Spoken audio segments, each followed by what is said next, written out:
innocence is a self-evidence of his purity.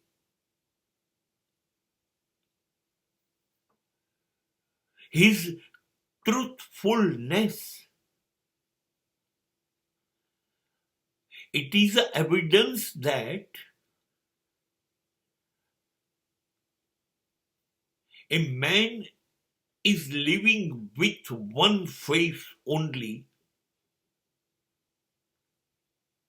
He is the same person for the world and for his own self. જે નિર્દોષ માણસો હશે ને,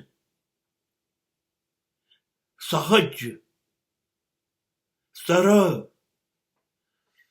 ભલા ભોળા સાચા, એ માણસોએ કહેવાની જરૂર જ નહીં, મારો વિશ્વાસ કરો.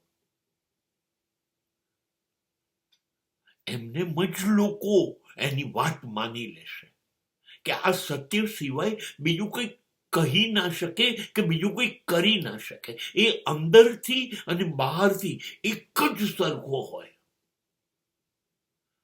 પૃથ્વી પર જ્યારે માણસને મોકલે છે જન્મ આપીને ઈશ્વર, બસ એ સ્થિતિ.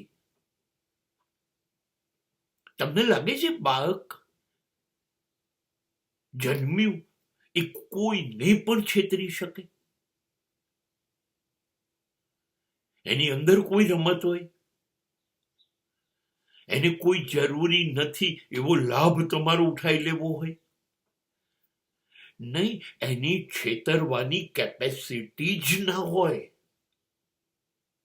એ હસે એટલે એ હસ્યો, એ રડે એટલે એ રડ્યો. એ એના માટે જીવે છે, એક જ ચહેરાથી. A man is living with his original face. જે અંદર છે એવો જ બહાર, કોઈ દંભ નહીં. અંદરથી જુદું વિચારતો હોય જુદું, અને બહારથી બોલતો હોય જુદું. બોલ્યો છે એવું વર્તન ના કરતો હોય, ના, એવું બધું નથી હોતું. એનો એક જ ચહેરો હોય છે. બહારવાળા માટે પણ એ જ શબ્દો, એ જ વિચાર, એ જ વર્તન, અને પોતાના માટે પણ એનું એ જ. તો આ લોકો છે ને, આ બધા માણસો સાચે જ પ્રયત્ન વગર ઈશ્વર બની ગયા, કેમ કે એમને સત્ય સાથે જીવતા આવડી ગયું.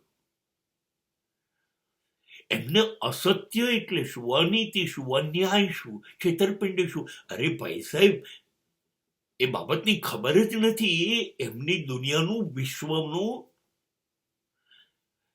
આ ઘટના નથી, બાબત નથી. એટલે એ લોકો એકદમ સાચા છે. સાચી વાત કરું, આ લોકો જ્યારે જ્યારે જીવનમાં સંપર્કમાં આવે એવું લાગે તો સમજી લેવું આપણને ઈશ્વરનો સાક્ષાત્કાર થઈ ગયો.